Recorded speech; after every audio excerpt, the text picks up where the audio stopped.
మర్రా Gopimurthy PDF MLC tribal welfare ఉన్నత పాఠశాలలో దీర్ఘకాలం పెండింగ్లో ఉన్నటువంటి పండిట్ పీఈటీల యొక్క అప్గ్రేడేషన్ ఈ రోజున ఆర్థిక శాఖ ఆమోదం పొందడాన్ని చాలా సంతోషంగా తెలియజేస్తా ఉన్నాను. సుదీర్ఘ కాలం నుంచి ఈ ఫైల్ పెండింగ్లో ఉంది. అటు director of tribal welfare office నుంచి కానీ, లేదా ప్రిన్సిపల్ సెక్రటరీ ట్రైబల్ వెల్ఫేర్ నుంచి కానీ, లేదంటే ఆర్థిక శాఖకి ఎలా తీసుకురావడంలో పీడిఎఫ్ ఎమ్మెల్సీగా అనేక విధాలైనటువంటి ప్రాతినిధ్యాలు నేరుగా కలవటం, ఆ ఫైల్ని మూవ్ చేయడం కూడా జరిగింది.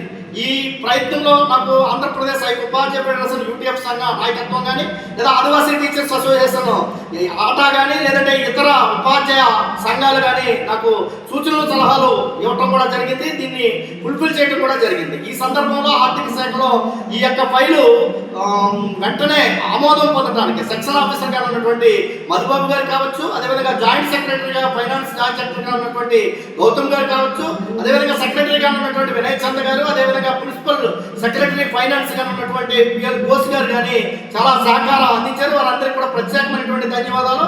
ఈ రోజున సంపూర్ణంగా ఆ ఫైలు ఆర్థిక శాఖ ఆమోదం తెలిపి ఈ రోజున డిపార్ట్మెంట్కి వెళ్తా ఉంది. అదేవిధంగా పీడిఎఫ్ ఎమ్మెల్సీగా డిపార్ట్మెంట్ కూడా కోరేది ఇప్పటికే లేట్ అయింది కాబట్టి ఇది ఇప్పుడు ఆమోదం చెందింది. డిపార్ట్మెంట్ కూడా త్వరితగతిన దాన్ని జీవో రప్పించి పండిట్ పీఈటీలకి 100% ప్రమోషన్ ఇవ్వాలని చెప్పి పీడిఎఫ్గా కోరుకుంటా ఉన్నాం.